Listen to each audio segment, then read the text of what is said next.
अम्मा हर किसी को मेरी उम्र 16 साल ही बताती, हालांकि मैं अब 30 साल की होने लगी थी और मेरी 3 शादियां टूट चुकी थी।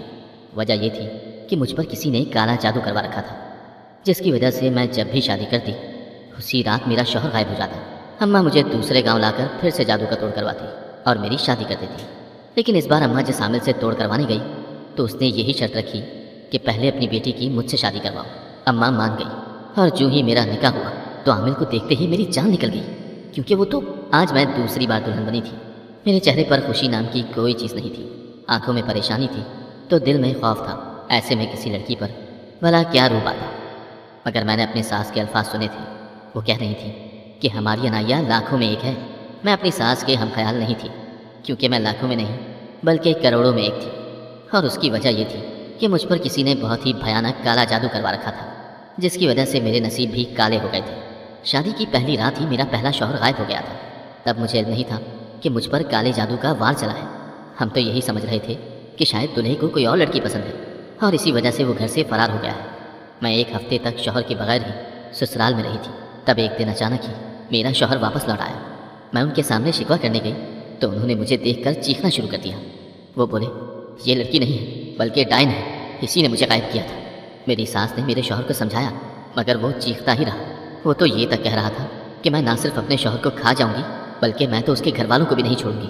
मेरे शौहर की बातें सुनकर मेरे ससुराल वाले सच में मुझसे गायब हो चुके थे, इसीलिए मेरे शौहर ने मुझे तलाक देकर घर से निकाल दिया। मैं मैके लौट तो आई मगर मैंने अपनी तलाक का गम दिल से लगा लिया था। अम्मी मुझे दम करवाने के लिए पीर साहब के पास लेकर गई। तब उन्होंने बताया कि मुझ पर तो काला जादू चला है और इसी सबब मेरी शादी खराब हो गई है। पीर साहब ने उस जादू का तोड़ कर दिया था, इसीलिए अब मैं कदरे बेहतर महसूस करती थी। हम यूँ तो शहर में ही रहते थे मगर मेरे ननियाली रिश्तेदार गांव में ही रहते थे। इस बार अम्मी ने मेरा घर बसाने के लिए गांव का लड़का चुना था।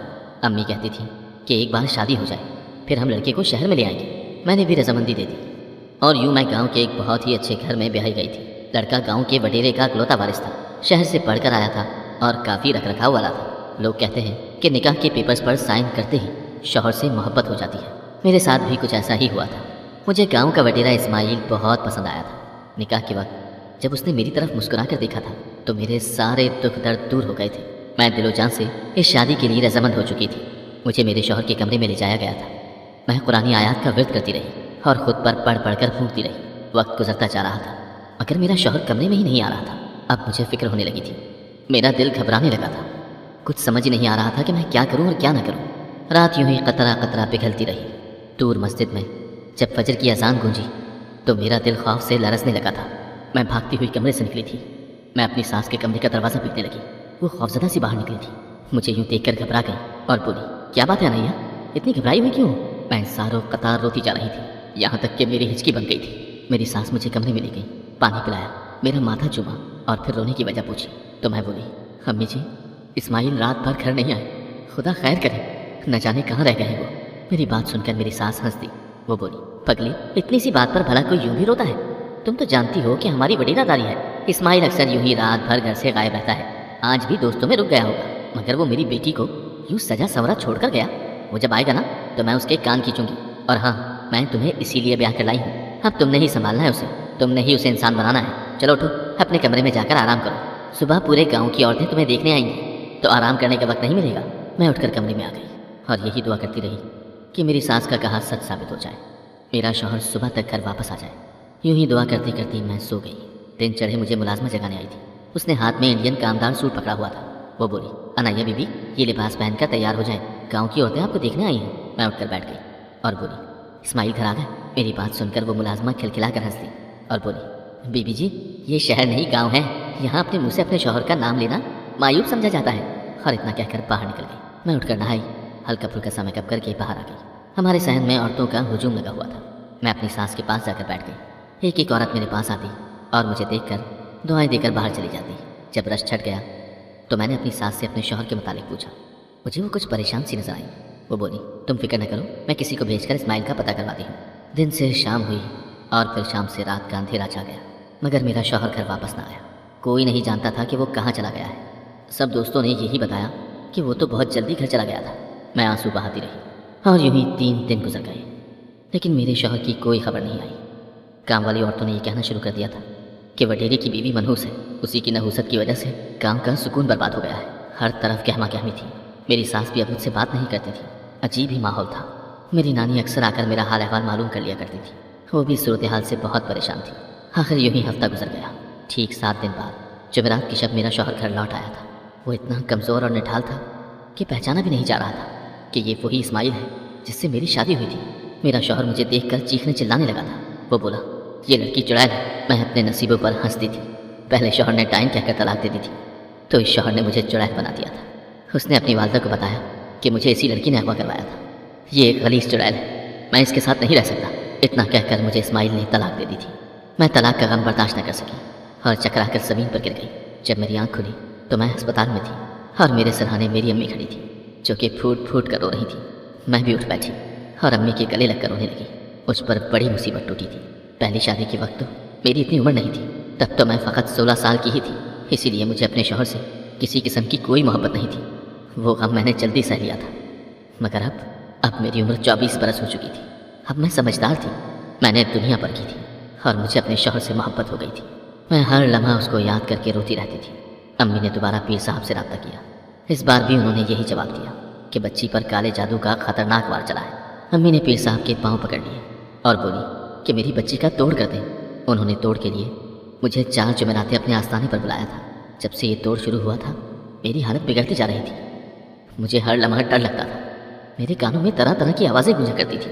कभी मेरे कपड़ों पर खून के छींटे होते थे तो कभी पूरे पूरे ख्वाब आया करते थे। इस दौरान मैं अल्लाह पाक के बहुत करीब हो गई थी। हर वक्त कुरानी आयात की तिलावत करती रहती। यूँ लगने लगा था जैसे सब कुछ ठीक हो जाएगा। आहिस्ता आहिस्ता मुझसे ये जादू ख़त्म हो गया था। ज़िंदगी में सुकून आने लगा था। मैं बहुत खुश थी। अब मेरी अम्मी मेरी तीसरी शादी करने के सपने सजा कर बैठी थी, मगर मैंने साफ इनकार कर दिया था। मैं बोली, मैं फिर से उस सारी अजियत से नहीं गुजरना चाहती। अम्मी मेरी मिन्नतें करती रहती, मगर मैं उनकी एक भी न सुनती। अम्मी ने रो रो कर दुआइयाँ दी कि जब मैं मर जाऊँगी तो तुम्हारा ख्याल कौन रखेगा, कौन तुम्हें सहारा देगा। मैं तुम्हें तन तनहा छोड़कर सुकून से मर भी तो नहीं सकती। अम्मी की इन बातों से तंग आकर मैंने तीसरी शादी की हामी भर ली थी। लेकिन मैंने उनसे कुछ वक्त मांगा था, मगर कोई नहीं जानता था कि ये वक्त कई सालों पर मुहित होगा। मैं 6 साल के बाद शादी के लिए रजामंद हुई थी। अब तो मेरी उम्र 30 बरस हो चुकी थी, मगर अम्मी ने ये झूठ बोलकर मेरा रिश्ता करवाया था कि मैं अभी 16 साल की ही हूँ। अम्मी ने दूर दराज गाँव में मेरे लिए रिश्ता ढूंढा था जहाँ मेरी नहुसत के चर्चे ना पहुँचे हों। मैंने अम्मी से कह दिया था कि इस बार शादी से पहले ही मुझे पीर साहब के पास ले चले। मैं तोड़ करवाए बिना शादी नहीं करूँगी। अम्मी भी रजामंद हो गई थी। हम पीर साहब के आस्थाने पर भी कई बरस के बाद जा रहे थे। वहाँ जाकर मालूम हुआ कि पीर साहब तो उम्रा करने के लिए गए हुए। अब हम माँ बेटी परेशान तो ज़रूर हुई थी, मगर अम्मी ने मुझे दूसरे किसी आमिल के पास ले जाने का सोचा। उस आमिल की धूम भी दूर दूर तक फैली हुई थी। हम उनके पास गए तो वो बड़े चलाली किस्म के आमिल थे। उनकी आंखों में बड़ा रोब था। आमिल ने सारी बात सुनी तो उसने वही बात दोहराई जो पीर साहब किया करते थे। आमिल बोला, इस लड़की पर बहुत सख्त काला जादू हुआ है। ये 20 बार भी ब्याही गई तो 20 बार तलाक हो जाएगी। इस काले जादू का वार पलट पलट कर आएगा। अगर आप लोग चाहते हैं कि इस जादू का तोड़ हो जाए तो इसकी शादी मुझसे कर दें। जब ये लड़की मेरे निकाह में आ जाएगी तो फिर हर तरह के खतरे से दूर हो जाएगी। मैं 21 रातें इस पर हिसार बांध कर पढ़ाई करूँगा तो काले जादू का मुकम्मल तोड़ हो जाएगा। उसके बाद आपकी और आपकी बेटी की मर्जी, चाहे तो मुझसे तलाक लेकर दूसरी शादी कर लें, नहीं तो मेरे निकाह में ही रहें। मैं और अम्मी एक दूसरे का मुंह तकती रह गई थी। हमने आमिल से सोचने के लिए कुछ वक्त मांगा था। हम दोनों घर आ गई थी। समझ नहीं आता था कि ये ऊँट किस करवट बैठेगा। आगे कुआं था तो पीछे खाई थी। मैं परेशान हाल सी बैठी थी जब मेरी अम्मी मेरे पास आकर बैठ गई और बोली, अनाया, तुम तो जानती हो ना कि हम गिद्धों के माशरे में रहते हैं। मैं मर गई तो मेरी कब्र की मिट्टी खुश्क होने से पहले ही गिद्ध तुम्हारी बोटियाँ नोच खाएंगे। अगर आमिल तुमसे शादी करना चाहता है तो इसमें कोई हर्ज नहीं है। वो तुम्हें अपना नाम देगा, अपनी इज्जत देगा। अमल का तोड़ ना भी हुआ तब भी तुम्हारे पास रहने के लिए छत तो होगी ना। अक्लमंदी इसी में है कि तुम इस बार भी मेरी बात मान लो। मैं चुपचाप आंसू बहाती रही। मैं तन्हा औरत कर भी क्या सकती थी, इसीलिए मैंने अम्मी की बात फिर से मान ली थी। अगली सुबह अम्मी आमिर को कह कर आई थी कि मेरी बेटी आपसे शादी करने के लिए रजामंद है। वो तो जैसे इसी इंतज़ार में बैठा था कि मैं कब हाँ कहती हूँ। वो उसी शाम मौलवी साहब को ले आया और मुझसे निकाह करके मुझे अपने घर ले गया। आमिर का घर बहुत बड़ा और प्यारा था। मैं उसके पुरतायुश कमरे में बैठी ये दुआ कर रही थी कि काश इस आमिल पर भी काले जादू का वार चल जाए और ये मुझे तलाक दे दे, क्योंकि मैं आमिल से शादी नहीं करना चाहती थी। उसकी शख्सियत मुझे बड़ी अजीब सी लगी थी। खैर, मैं इन्हीं सोचों में गुम बैठी थी जब मेरे सामने इस्माइल आ गया। मैं उसको देख कर उठ बैठी थी। इन 6 सालों में वो बिल्कुल भी नहीं बदला था। मेरी आंखों से आंसू बहने लगे। मैं बोली, इस्माइल तुम यहाँ कैसे? तभी उसने एक जानदार कहकहा मारा और उसकी शक्ल बदलती बदलती हामिल में बदल गई थी। मुझे तो अपनी आंखों पर यकीन ही नहीं आ रहा था। मुझे लगा मैं दीवानी हो चुकी हूँ। मैं शशतर खड़ी थी जब आमिर बोला, परेशान क्यों होती हो? आओ बैठो, मैं तुम्हें समझाता हूँ कि अभी तुम्हारे साथ क्या हुआ है। आमिर ने कहना शुरू किया। वो बोला, अनाया, काला जादू बहुत ही बुरी चीज़ है। ये लोगों की ज़िंदगियाँ तबाह कर देता है। यहाँ तक कि लोग इस जादू के हाथों मौत के मुंह में चले जाते हैं। हमारे दीन इस्लाम में इस जादू की ममानियत की गई है, लेकिन फिर भी लोग इस चीज़ से बाज नहीं आते। लोगों को तबाह करने का जुनून उन्हें किसी तौर भी जीने नहीं देता। वो इस हद तक चले जाते हैं कि अपनी आखिरत भी भूल जाते हैं। अनाया, तुम जानती हो ना, अल्लाह पाक ने इस दुनिया की ज़िंदगी को धोखे के साथ तशबीह दी है। ये ज़िंदगी तो खेल तमाशे के सिवा कुछ भी नहीं है। आज है कल नहीं। फिर लोग ऐसा क्यों करते हैं कि खेल तमाशे के लिए अपनी दायमी ज़िंदगी तबाह कर लेते हैं? वो इसलिए क्योंकि उन्होंने किसी से इंतकाम लेना होता है। आमिर ने अपने सर से पगड़ी उतार दी और चेहरे पर लगी नकली दाढ़ी भी उतार दी। तब मैं उसको पहचान गई थी। ये आमिर तो मेरे कॉलेज का चौकीदार था। मैं एक लम्हे की ताख़ीर किए बिना ही उसको पहचान गई थी। मैंने नफरत से मुंह फेर लिया तो वो बोला, ना ना नाया, अब मुंह ना फेरना। पहले भी एक बार तुमने मुझसे मुंह फेरा था, तो देखो ना, आज तक उसकी सज़ा भुगत रही हो। मैं चौकीदार का बेटा था नाया, तो मैंने भी तो चौकीदार ही बनना था ना। मैं बिजनेसमैन तो बनने से रहा। बाप बीमार हो गया तो उसकी जगह मैं कॉलेज आने लगा। मुझे तुम अच्छी लगी थी। मेरा दिल चाहा कि तुम्हें अपनी इज्जत बना लूं। मैंने तुम्हारे बारे में छानबीन करवाई तो पता चला कि तुम भी गरीब घराने से हो। बाप मरा हुआ है, माँ ने सिलाइयाँ कर कर के तुमको पाला था। तो फिर इन हालात में मेरा रिश्ता तुम्हारे लिए मुनासिब था। मगर तुम तो न जाने किस जोम में थी। मैंने तुम्हें प्रपोज कर दिया तो तुमने पूरे कॉलेज के सामने मुझे थप्पड़ दे मारा। बात यहीं तक रहती तब भी ठीक था, मगर अनाया, तुमने तो मेरी ज़िंदगी ही तबाह कर दी। तुमने मेरी शिकायत प्रिंसिपल को लगा दी। उसने मुझे और मेरे बाप को मुलाजमत से निकाल दिया। तुम जानती हो ना, हमारा वाहिद सहारा वो जॉब ही थी, वो भी चली गई। अब्बू को हर रोज़ 500 का टीका लगा करता था। हमारे पास पैसे ख़त्म हो गए। लोगों ने उधार देना छोड़ दिया। भीख मांगने की ही कसर रह गई थी बस। इन्हीं हालात में अब्बू चल बसे।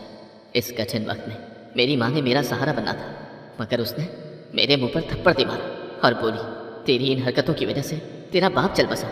अगर तू अच्छा इंसान होता तो क्यों जाती उसकी नौकरी? अनाया, तुमने तो मुझे तबाह कर दिया था। फिर मैं तुम्हें चैन से कैसे रहने दे सकता था भला? बाप की मैयत उठ जाने के बाद मैंने अपना घर छोड़ दिया। मैंने हर तरह से तुम्हें तबाह करने की कोशिश की, मगर नाकाम रहा। फिर एक दिन मैं फुटपाथ पर सो रहा था, तब मेरी नज़र दीवार पर लगी एक इश्तिहार पर पड़ी। उस पर लिखा हुआ था, काले जादू की आमिर। मैं उसके पास पहुंच गया और उससे ये भयानक इल्म सीखने लगा। मैंने सबसे पहले काला जादू तुम ही पर करवाया था। उस आमिर बाजी ने मुझे बताया था कि तुम्हारी शादी होने वाली है, और फिर उसने ही अपने जादू से तुम्हारे पहले शौहर को गायब किया था।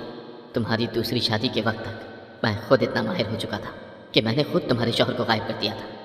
ये सब आँख का धोखा था। आज जब मैं तुम्हारे सामने आने लगा तो मैंने ये जादू किया था कि तुम्हें इस दुनिया में सबसे ज़्यादा जिससे मोहब्बत है, मैं उसी के रूप में तुम्हारे सामने आ जाऊँ। और पता है क्या, तुमने मुझे अपने दूसरे शौहर के रूप में देखा, यानी 6 साल बाद भी तुम्हारे दिल में तुम्हारे दूसरे शौहर की मोहब्बत मौजूद है। तुमने मुझसे मेरा बाप छीना था ना, अब तुम देखना मैं कैसे इस्माइल की ज़िंदगी तबाह करता हूँ। अनाया, तुम मेरी हो चुकी हो। अब तुम क़यामत तक मुझसे बच नहीं पाओगी। तुम जब मुझसे सैकड़ों मील दूर थी तब भी तो मैंने तुम्हें तबाह किया था ना। अब तो तुम मेरी मुट्ठी में हो। अब सोचो तुम मुझसे किस तरह बच पाओगी। इतना कहकर वो कमरे से बाहर निकल गया था, जबकि मुझ पर शदीद किस्म की कपकपी तारी हो चुकी थी। वो सच्चा था, उसने मुझे बर्बाद कर देना था, ये मैं जानती थी। उसने तो मुझे पहले भी कभी सुकून का सांस लेने नहीं दिया। मैंने पीर साहब की बताई हुई आयत का विर्द शुरू कर दिया था। मैं जानती थी कि मैं गहरे सियाह कुएं में गिर चुकी हूँ, अब मुझे कोई नहीं बचा पाएगा। मैं तबाह बर्बाद हो चुकी हूँ। मैं रोती जा रही थी। इतने में फजर की अजान गूंजी तो लगा जैसे अल्लाह मेरे बहुत नज़दीक हो, मेरी शहरक से भी ज़्यादा करीब। मैंने जल्दी से वज़ू किया और नमाज़ पढ़ने लगी। आज मैं दुआ में हाथ उठाकर रोती चली गई। अल्फाज मुँह से निकलते ही न थे। मुझे ऐसा लग रहा था जैसे अल्लाह मुझे तसल्ली दे रहा हो। वो कह रहा, ऐ मेरे बंदे, तू मुझसे गाफिल हो गया तो क्या हुआ? मैं तुझसे गाफिल नहीं। हम दोनों के दरमियान बहुत दूरी आ चुकी है। तो फिर क्या हुआ? एक बार सच्चे दिल से अपने गुनाहों की माफ़ी मांगकर मेरी तरफ चल पड़। मैं तेरा हाथ न थाम लूँ तो कहना, मैं तो गफूर हूँ। मैंने अपनी ज़िंदगी के तमाम अमाल की माफ़ी मांगी और अल्लाह से मदद मांगी। अल्लाह की मदद तो हमेशा ही हमारी दुआ की मुंतज़िर होती है। मैं दुआ करके बाहर निकली तो दरवाजे पर किसी फ़कीर की सदा आई जो अल्लाह के नाम पर कुछ मांग रहा था। मैं अपनी ज़िंदगी के उस मकाम पर थी कि अगर कोई मुझसे अल्लाह के नाम पर जान भी मांगता मैं तब भी गुरेज न करती। मैंने 100 रुपये का नोट पकड़ा और गेट खोल दिया। जो ही सामने नजर पड़ी तो यूं लगा जैसे अल्लाह ने अपनी मदद भेज दी हो। मेरे सामने पीर साहब खड़े थे, जिनसे मैंने हमेशा काले जादू का तोड़ करवाया था। वो मुझे देखकर मुस्कुरा दिए और बोले, मुझे अल्लाह ने भेजा है, चल मेरे साथ। मैंने कुछ भी कहे बिना आयतुल कुर्सी का व्रत शुरू कर दिया और उनके पीछे चल दी। हम दोनों पीर साहब के घर पहुंच चुके थे। उन्होंने मेरे गिर्द हिसार बांध दिया था और चिल्ला काटने लगे थे। ये चिल्ला अमान को हमारे दरवाजे पर खींच लाया था। अमान और पीर साहब आमने सामने आ चुके थे। मुकाबला बहुत ही सख्त था, मगर आखिर में पीर साहब का नूरी इल्म जीत गया था। पीर साहब ने अमान की सारी शैतानी ताकतें उससे छीन ली थी। मैंने तलाक का मुतालबा कर दिया तो वो भी पीर साहब ने मुझे दिलवा दी थी। उसके बाद उन्होंने अमान से वादा लिया कि अब वो शैतानी इल्म को छोड़कर नूरानी इल्म सीखेगा। अमान ने शिकस्त खाई थी, उसकी ताकतें सलब हो चुकी थी, इसीलिए उसने पीर साहब की बात मान ली थी। मैं अपनी वालिदा के पास घर वापस चली गई थी। मैंने उनको ये सारा माजरा सुनाया तो वो रो रो कर अल्लाह का शुक्र अदा करती रही थी। कुछ ही दिन गुजरे थे कि हमारे घर के दरवाजे पर दस्तक हुई। मैंने दरवाज़ा खोला तो सामने इस्माइल और उसकी वालदा खड़ी थी। इस्माइल ने हाथ जोड़कर मुझसे माफ़ी मांगी थी। इस्माइल की वालदा ने बताया कि इन 6 सालों में वो मुझे एक दिन भी नहीं भूला था। वो अपने रवैये पर शर्मिंदा है, इसीलिए मुझे अपनाने आया था। मैंने भी शादी के लिए हाँ कहती। आखिर मैं हाँ क्यों ना कहती। मुझे भी इस्माइल से मोहब्बत थी। मुझसे जो गुनाह जवानी में हुआ था उसका कफ़ारा अदा करने के लिए मैंने अमान की वालदा को ढूंढ निकाला था और फिर मैंने माँ और बेटे की सुलह करवा दी थी। यूँ मुझे उम्मीद थी कि शायद अल्लाह